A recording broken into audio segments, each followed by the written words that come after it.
ओम श्री बृहस्पति नमः। बृहस्पतिवार यानी गुरुवार का दिन बृहस्पति देवता को समर्पित होता है और इस दिन व्रत रखने के साथ साथ व्रत की कथा भी पढ़ी और सुनी जाती है। तो आज की इस वीडियो में आप सुनेंगे बृहस्पतिवार व्रत कथा और साथ ही आप सुनेंगे बृहस्पति देवता की आरती भी। तो सुनिए आज की कथा। पौराणिक कथा के अनुसार प्राचीन समय की बात है। भारतवर्ष में एक राजा राज्य करता था। वह बड़ा प्रतापी और दानी था। वह नित्य प्रति मंदिर में भगवत दर्शन करने जाया करता था। वह ब्राह्मणों और गुरु की सेवा किया करता था। उसके द्वार से कोई भी याचक निराश होकर कभी नहीं लौटता था। वह प्रत्येक गुरुवार को व्रत रखता और पूजन करता था। हर दिन गरीबों की सहायता करता। परंतु ये सब बातें उसकी रानी को अच्छी नहीं लगती थी। वो ना तो व्रत करती और न ही किसी को भी एक पैसा दान में देती थी और राजा से भी ऐसा करने को मना किया करती थी। एक समय की बात है, राजा शिकार खेलने वन को गए थे। घर पर रानी और दासी थी। उस समय गुरु बृहस्पति देव एक साधु का रूप धारण कर राजा के दरवाजे पर भिक्षा मांगने आए। साधु ने रानी से भिक्षा मांगी तो रानी कहने लगी, हे साधु महाराज, मैं तो इस दान और पुण्य से तंग आ गई हूँ। इस कार्य के लिए तो मेरे पति देव ही बहुत हैं। अब आप ऐसी कृपा कीजिए कि ये सारा धन नष्ट हो जाए और मैं आराम से रह सकूं। साधु रूपी बृहस्पति देव ने कहा, हे देवी, तुम तो बड़ी विचित्र हो। संतान और धन से कभी कोई दुखी नहीं होता, इसको तो सभी चाहते हैं। पापी भी पुत्र और धन की इच्छा रखता है। अगर तुम्हारे पास धन अधिक है तो भूखे मनुष्यों को भोजन कराओ, प्याऊ लगवाओ, ब्राह्मणों को दान दो, धर्मशालाएं बनवाओ, कुएं, तालाब, बावड़ी, बाग बगीचे आदि का निर्माण कराओ और निर्धनों की कुंवारी कन्याओं का विवाह कराओ। साथ ही यज्ञ आदि करो। इस प्रकार के कर्मों से आपके कुल का और आपका नाम परलोक में सार्थक होगा और स्वर्ग की प्राप्ति होगी। परंतु रानी साधु की इन बातों से खुश नहीं हुई। कहने लगी, हे साधु महाराज, मुझे ऐसे धन की आवश्यकता नहीं जिसको मैं अन्य लोगों को दान देती फिरूं और जिसको रखने और संभालने में ही मेरा सारा समय नष्ट हो जाए। तब साधु महाराज ने कहा, हे देवी, यदि तुम्हारी ऐसी ही इच्छा है तो जैसा मैं तुम्हें बताता हूँ तुम वैसा ही करना। बृहस्पतिवार के दिन घर को गोबर से लीपना, अपने केशों को पीली मिट्टी से धोना, केशों को धोते समय स्नान करना और राजा से कहना वह हजामत करवाए। भोजन में मांस मदिरा खाना, कपड़ा धोबी के यहाँ धुलने देना। इस प्रकार 7 बृहस्पतिवार करने से तुम्हारा धन नष्ट हो जाएगा। ऐसा कहकर साधु महाराज रूपी बृहस्पति देव अंतर्ध्यान हो गए। रानी ने साधु के कहने के अनुसार 7 बृहस्पतिवार तक वैसा ही करने का विचार किया। साधु के बताए अनुसार कार्य करते हुए केवल 3 बृहस्पतिवार ही बीते थे कि उसकी समस्त धन संपत्ति नष्ट हो गई। अब भोजन के लिए वह दोनों समय तरसने लगे तथा सांसारिक भोगों से दुखी रहने लगे। तब एक दिन राजा रानी से कहने लगा, हे रानी, तुम यहीं पर रहो। मैं दूसरे देश को जाता हूँ क्योंकि यहाँ पर मुझे सभी मनुष्य जानते हैं, इसलिए मैं यहाँ कोई कार्य नहीं कर सकता। अब मैं परदेश जा रहा हूँ, वहाँ कोई काम धंधा करूंगा, शायद हमारे भाग्य बदल जाए। ऐसा कहकर राजा परदेश चला गया। वह वहां जंगल से लकड़ियां काट कर लाता और शहर में बेचता। इस तरह जीवन व्यतीत करने लगा। इधर राजा के बिना रानी और दासियां दुखी रहने लगी। किसी दिन भोजन मिलता और किसी दिन जल पीकर ही रह जाती। एक समय रानी और दासियों को 7 दिन तक बिना भोजन के बिताना पड़ा।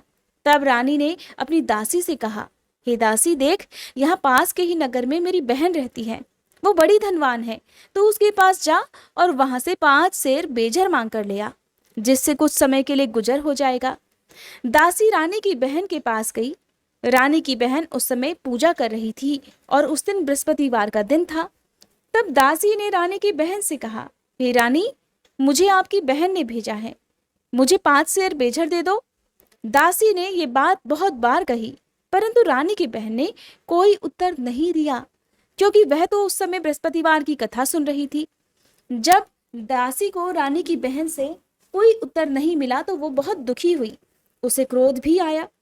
तब वह लौटकर रानी से बोली, हे रानी, आपकी बहन तो बहुत घमंडी है। वो तो छोटे लोगों से बात भी नहीं करती। मैंने उससे कहा लेकिन उसने कोई उत्तर नहीं दिया तो मैं वापस चली आई। रानी बोली, हे दासी, इसमें उसका कोई दोष नहीं है। जब बुरे दिन आते हैं तब कोई सहारा नहीं देता। अच्छे बुरे का पता विपत्ति में ही लगता है। अब जो ईश्वर की इच्छा होगी वही होगा, और ये सब तो हमारे भाग्य का ही दोष है। उधर रानी की बहन ने सोचा कि मेरी बहन की दासी आई थी, परंतु मैं उससे नहीं बोली, इससे वह बहुत दुखी हुई होगी।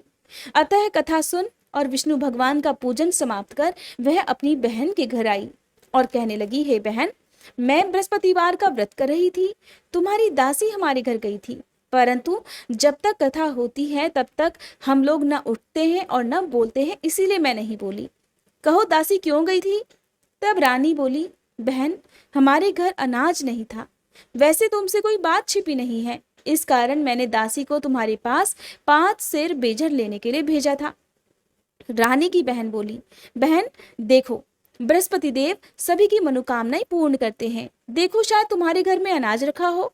ये सुनकर दासी घर के अंदर गई तो उसे वहां एक घड़ा बेजर का भरा हुआ मिल गया। उसे बड़ी हैरानी हुई, क्योंकि उसने तो एक एक बर्तन देख लिया था। तब उसने बाहर आकर रानी को बताया। दासी अपनी रानी से कहने लगी, हे रानी देखो, वैसे हमको जब अन्न नहीं मिलता तो अब तो हम रोज ही व्रत करते हैं, अगर इनसे व्रत की विधि और कथा पूछ ली जाए तो उसे हम भी किया करेंगे। दासी के कहने पर रानी ने अपनी बहन से बृहस्पतिवार व्रत के बारे में पूछा।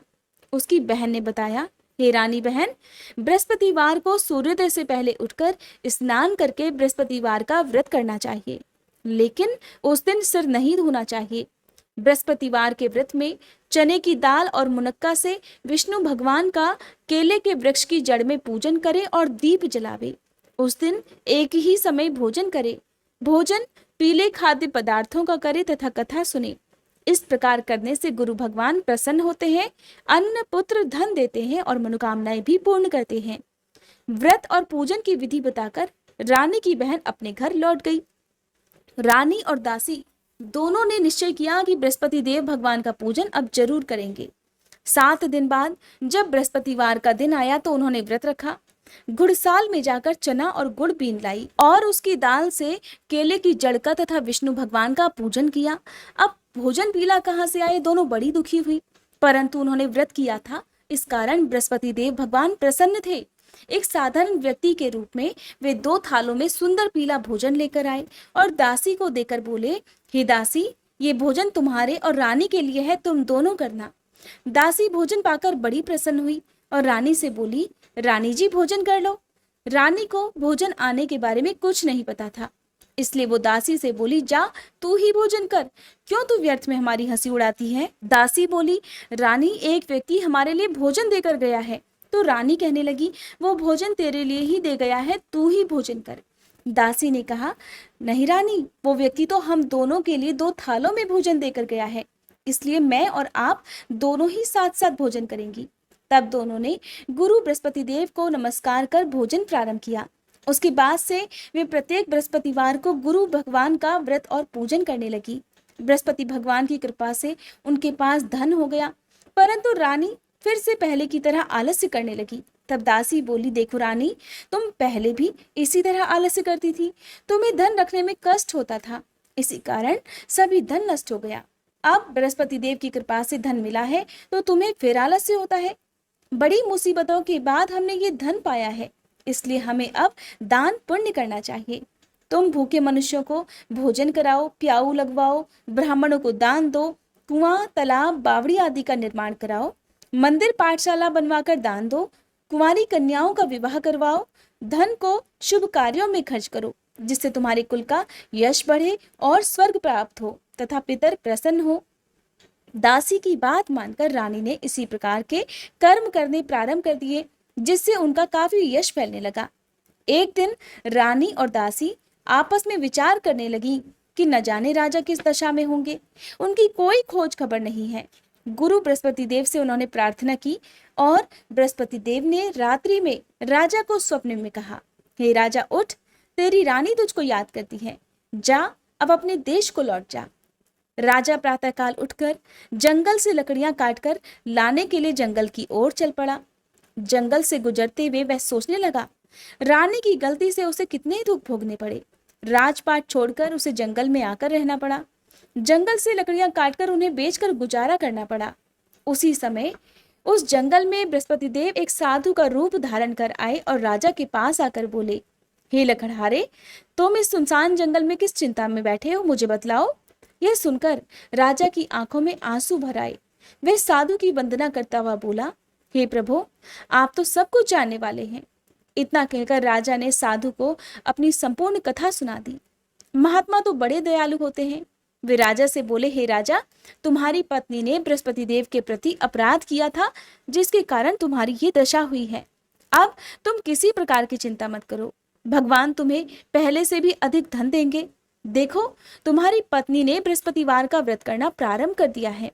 अब तुम भी बृहस्पतिवार का व्रत करके चने की दाल और गुड़ जल के लोटे में डालकर केले का पूजन करो, फिर कथा कहो या सुनो। भगवान तुम्हारी सब मनोकामनाओं को पूर्ण करेंगे। साधु को प्रसन्न देखकर राजा बोला, हे प्रभु, मुझे लकड़ी बेचकर इतना पैसा नहीं मिलता जिससे भोजन करने के बाद मैं कुछ बचा सकूं, और मैंने रात्रि को अपनी रानी को व्याकुल देखा है। मेरे पास कोई भी ऐसा साधन नहीं जिससे मैं उसका समाचार जान सकूं। मैं फिर बृहस्पति देव की क्या कहानी कहूं, क्योंकि मुझे तो कुछ भी मालूम नहीं है। तब साधु ने कहा, हे राजा, तुम किसी बात की चिंता मत करो। बृहस्पतिवार के दिन तुम रोजाना की तरह लकड़ियां लेकर शहर में जाओ। तुम्हें रोज से दोगुना धन प्राप्त होगा, जिससे तुम भलीभांति भोजन कर लोगे तथा बृहस्पति देव की पूजा का सामान भी आ जाएगा। बृहस्पतिवार की कथा इस प्रकार है। प्राचीन काल में एक बहुत ही निर्धन ब्राह्मण था। उसकी कोई संतान नहीं थी। वह नित्य पूजा पाठ करता, परंतु उसकी स्त्री बहुत मलिनता के साथ रहती थी। वो न तो स्नान करती और न ही किसी देवता का पूजन करती। प्रातःकाल उठते ही सर्वप्रथम भोजन करती, बाद में कोई अन्य कार्य करती। ब्राह्मण देवता बहुत दुखी रहते थे। पत्नी को बहुत समझाते, किंतु उसका कोई परिणाम नहीं निकला। भगवान की कृपा से ब्राह्मण की स्त्री के एक कन्या उत्पन्न हुई। वह कन्या अपने पिता के घर में बड़ी होने लगी। वह बालिका प्रातःकाल स्नान करके भगवान विष्णु का जप करती। वह बचपन से ही बृहस्पतिवार का व्रत भी करने लगी। पूजा पाठ समाप्त कर विद्यालय जाती तो अपनी मुट्ठी में जौ भर कर ले जाती और पाठशाला जाने के मार्ग में डालती जाती। वही जौ स्वर्ण के हो जाते तो लौटते समय उनको बीनकर घर ले आती। एक दिन वह बालिका सूप में उन सोने के जौ को फटककर साफ कर रही थी। तभी उसकी माँ ने देख लिया और कहने लगी, बेटी, सोने के जौ को फटकने के लिए तो सोने का सूप होना चाहिए। दूसरे दिन गुरुवार था। उस कन्या ने व्रत रखा और बृहस्पति देव से प्रार्थना करके कहा, हे प्रभु, यदि मैंने सच्चे मन से आपकी पूजा की हो तो मुझे सोने का सूप दे दो। बृहस्पति देव ने उसकी प्रार्थना स्वीकार कर ली। रोजाना की तरह वह कन्या जौ फैलाती हुई पाठशाला गई। पाठशाला से लौटकर जब वह जौ बीन रही थी तो बृहस्पति देव की कृपा से उसे मार्ग में सोने का सूप मिला। उसे वो घर ले आई और उससे जौ साफ करने लगी, परंतु उसकी माँ का वही ढंग रहा। एक दिन की बात है, वह कन्या सोने के सूप में जौ साफ कर रही थी। उसी समय उस नगर का राजकुमार वहां से होकर निकला। उस कन्या के रूप और सोने के सूप में जौ को साफ करते देखकर वह उस कन्या पर मोहित हो गया। राजमहल में आकर वह भोजन तथा जल त्याग कर उदास होकर लेट गया। राजा को जब राजकुमार के द्वारा अन्न जल त्यागने का समाचार ज्ञात हुआ तो उसने अपने मंत्रियों के साथ अपने पुत्र के पास जाकर कहा, हे बेटा, तुम्हें किस बात का कष्ट है? किसी ने अपमान किया है अथवा कोई और कारण है? मुझे बताओ, मैं वही करूंगा जिससे तुम्हें प्रसन्नता हो। तब राजकुमार ने अपने पिता की बातें सुनी और कहा, पिताजी, मुझे आपकी कृपा से किसी बात का दुख नहीं है, ना ही किसी ने मेरा अपमान किया है, परंतु मैं उस लड़की के साथ विवाह करना चाहता हूँ जो सोने के सूप में जौ साफ कर रही थी। ये बात सुनकर राजा आश्चर्य में पड़ गया और बोला, हे पुत्र, इस तरह की कन्या का पता तो तुम ही लगाओ, मैं उसके साथ तुम्हारा विवाह अवश्य ही करवा दूंगा। तब राजकुमार ने राजा को उस लड़की के घर का पता बतलाया। मंत्री उस लड़की के घर गया और राजा का आदेश ब्राह्मण को सुनाया। कुछ ही दिन बाद ब्राह्मण की कन्या का विवाह राजकुमार के साथ संपन्न हो गया। कन्या के घर से जाते ही उस ब्राह्मण देवता के घर में पहले की तरह गरीबी का निवास हो गया। अब भोजन के लिए भी अन्न बड़ी मुश्किल से मिलता था। एक दिन दुखी होकर वह ब्राह्मण अपनी पुत्री से मिलने गया। बेटी ने पिता की दुखी अवस्था को देखा और अपनी माँ का समाचार पूछा। ब्राह्मण ने सभी हाल कह दिया। तब कन्या ने बहुत सारा धन देकर अपने पिता को विदा कर दिया। इस तरह ब्राह्मण का कुछ समय सुखपूर्वक व्यतीत हुआ, लेकिन कुछ दिन बाद फिर वही हाल हो गया। ब्राह्मण फिर अपनी कन्या के यहाँ आया और सभी हाल कहा तो पुत्री कहने लगी, हे पिताजी, आप माताजी को यहाँ लिवा लाओ, मैं उन्हें वह विधि बता दूंगी जिससे गरीबी दूर हो जाए। ब्राह्मण देवता अपनी पत्नी को साथ लेकर अपनी पुत्री के पास राजमहल पहुंचे तो पुत्री अपनी माँ को समझाने लगी, हे माँ, तुम प्रातःकाल उठकर प्रथम स्नान आदि करके विष्णु भगवान का पूजन करो तो सब दरिद्रता दूर हो जाएगी। परंतु उसकी माँ ने उसकी एक बात भी नहीं मानी। वह प्रातःकाल उठकर अपनी पुत्री का बचा जूठन खा लेती थी। एक दिन उसकी पुत्री को बहुत गुस्सा आया। उसने एक रात एक कोठरी से सारा सामान बाहर निकाल दिया और अपनी माँ को उसमें बंद कर दिया। प्रातःकाल उसमें से अपनी माँ को निकाला तथा स्नान आदि करके पूजा पाठ करवाया तो उसकी माँ की बुद्धि ठीक हो गई। इसके बाद वह नियम से पूजा पाठ करती और प्रत्येक बृहस्पतिवार को व्रत रखने लगी। इस व्रत के प्रभाव से उसकी माँ भी बहुत धनवान हो गई और बृहस्पति देवता के प्रभाव से अंत में स्वर्ग को गई। वह ब्राह्मण भी सुखपूर्वक इस लोक का सुख भोगकर स्वर्ग को प्राप्त हुए। इस प्रकार कहानी कहकर साधु देवता वहां से आलोप हो गए। धीरे धीरे समय व्यतीत होने पर फिर बृहस्पतिवार का दिन आया। राजा जंगल से लकड़ी काटकर किसी शहर में बेचने गया। उसे उस दिन और दिनों से अधिक धन मिला। तब राजा ने चना, गुड़ आदि लाकर बृहस्पतिवार का व्रत किया। उस दिन से उसके सभी क्लेश दूर हुए। परंतु जब अगला गुरुवार का दिन आया तो वह बृहस्पतिवार का व्रत करना भूल गया। इस कारण बृहस्पति भगवान नाराज हो गए।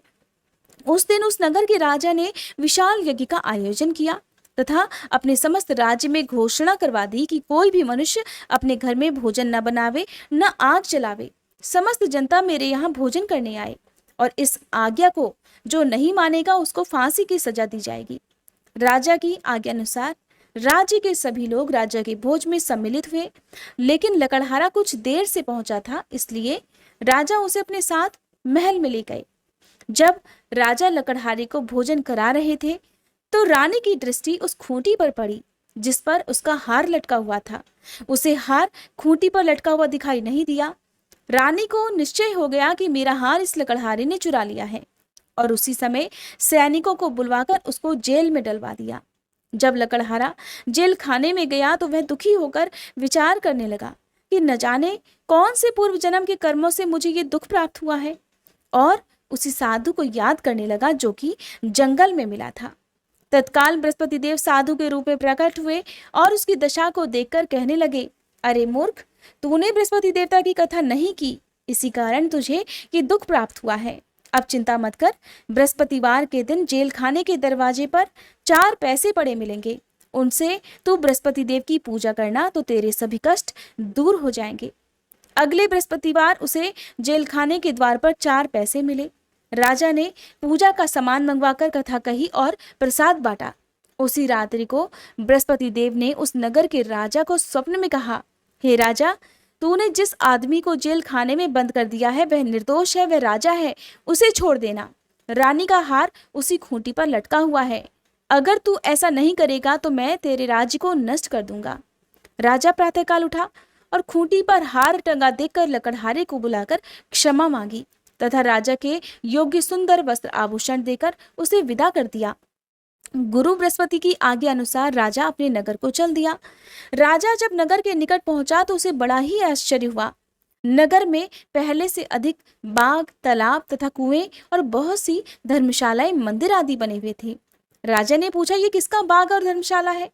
तब नगर के सभी लोग कहने लगे, ये सब रानी और दासी द्वारा बनवाए गए हैं। राजा को आश्चर्य हुआ और गुस्सा भी आया। जब रानी ने खबर सुनी कि राजा आ रहे हैं तो उसने अपनी दासी से कहा, हे दासी, देख, राजा हमको कितनी बुरी हालत में छोड़ गए थे। वो हमारी ऐसी हालत देखकर कहीं लौट ना जाए, इसलिए तू दरवाजे पर खड़ी हो जा। रानी की आज्ञा अनुसार दासी दरवाजे पर खड़ी हो गई। जब राजा आए तो उन्हें अपने साथ महल में लिवा लाई। तब राजा ने क्रोध करके अपनी तलवार निकाली और पूछने लगा, बताओ, ये धन तुम्हें कैसे प्राप्त हुआ है?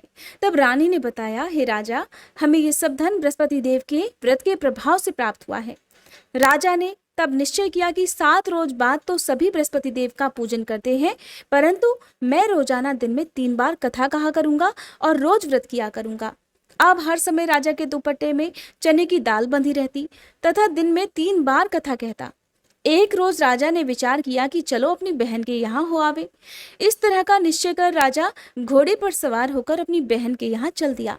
मार्ग में उसने देखा कि कुछ आदमी एक मुर्दे को लिए जा रहे हैं। उन्हें रोककर वह कहने लगा, अरे भाइयों, मेरी बृहस्पतिवार की कथा सुन लो। वे बोले, लो, हमारा तो आदमी मर गया है, इसको अपनी कथा की पड़ी है। परंतु कुछ आदमी बोले, अच्छा कहो, हम तुम्हारी कथा भी सुनेंगे। तब राजा ने दाल निकाली और कथा कहनी शुरू कर दी। जब कथा आधी हुई तो मुर्दा हिलने लगा और जब कथा समाप्त हुई तो राम राम कह के वह मनुष्य उठ खड़ा हुआ। अब राजा आगे बढ़ा तो उसे चलते चलते शाम हो गई। आगे मार्ग में उसे किसान खेत में हल चलाता मिला। राजा उससे बोला, अरे भैया, तुम मेरी बृहस्पतिवार की कथा सुन लो। किसान बोला, जब तक मैं तेरी कथा सुनूंगा तब तक 4 हरैया जोत लूंगा, जा अपनी कथा किसी और को सुनाना। राजा आगे चलने लगा।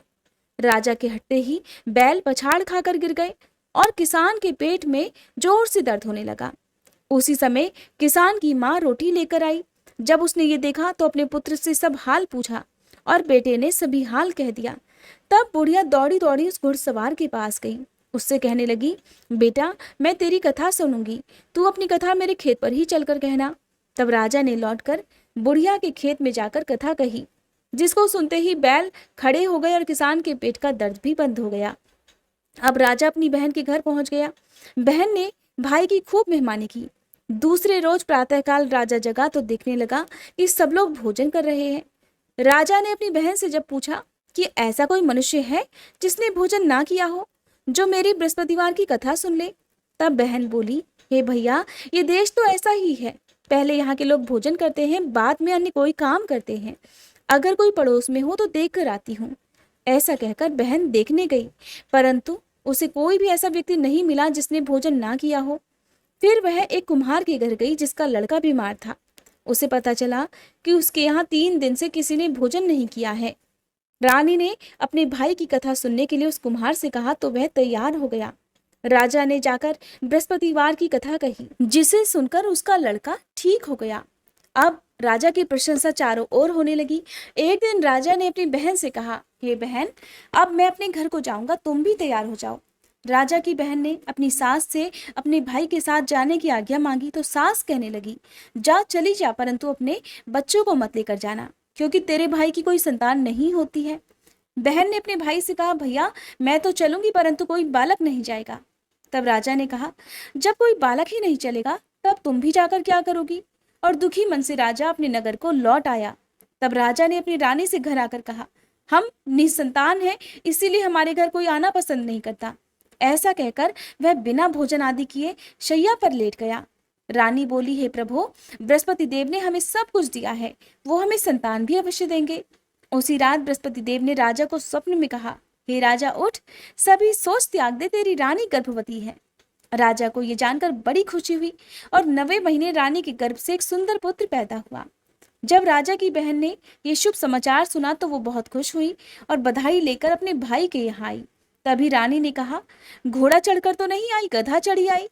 राजा की बहन बोली, भाई, मैं इस प्रकार ना कहती तो तुम्हें संतान कैसे मिलती। बृहस्पति देव ऐसे ही हैं, जिसके मन में जो कामनाएं हैं सभी को पूर्ण करते हैं। जो सद्भावना पूर्वक बृहस्पतिवार का व्रत करता है और कथा पढ़ता है अथवा दूसरों को सुनाता है, बृहस्पति देव उसकी सभी मनोकामनाएं पूर्ण करते हैं। बृहस्पति देव उनकी सदैव रक्षा करते हैं। जो संसार में सद्भावना से, सच्चे हृदय से बृहस्पति देव का पूजन करते हैं, उनकी सभी मनोकामनाएं उसी प्रकार पूर्ण हो जाती हैं जैसे रानी और राजा ने बृहस्पति देव की कथा का गुणगान किया, उनकी सभी इच्छाएं बृहस्पति देव ने पूर्ण की। अब सुनिए बृहस्पति देवता की आरती।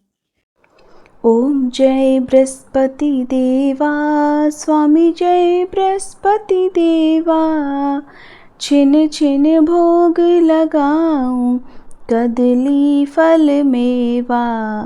ओम जय बृहस्पति देवा, तुम पूर्ण परमात्मा, तुम अंतर्यामी, स्वामी तुम अंतर्यामी, जगत पिता जगदीश्वर, तुम सबके स्वामी। ओम जय बृहस्पति देवा। चरणामृत निज निर्मल सब पातक हरता, स्वामी सब पातक हरता। सकल मनोरथ दायक कृपा करो भरता, ओम जय बृहस्पति देवा। तन मन धन अर्पण कर जो जन शरण पड़े, स्वामी जो जन शरण पड़े। प्रभु प्रकट तब होकर आकर द्वार खड़े, ओम जय बृहस्पति देवा। दीन दयाल दयानिधि भक्तन हितकारी, स्वामी भक्तन हितकारी। पाप दोष सब हरता भव बंधन हारी, ओम जय बृहस्पति देवा। सकल मनोरथ दायक सब संशय तारो, स्वामी सब संशय तारो। विषय विकार मिटाओ संतन सुखकारी, ओम जय बृहस्पति देवा। जो कोई आरती तेरी प्रेम सहित गावे, स्वामी प्रेम सहित गावे। ज्येष्ठानंद वंद सो सो निश्चय पावे, ओम जय बृहस्पति देवा। ओम जय बृहस्पति देवा, स्वामी जय बृहस्पति देवा। छिन छिन भोग लगाऊं कदली फल मेवा, ओम जय बृहस्पति देवा।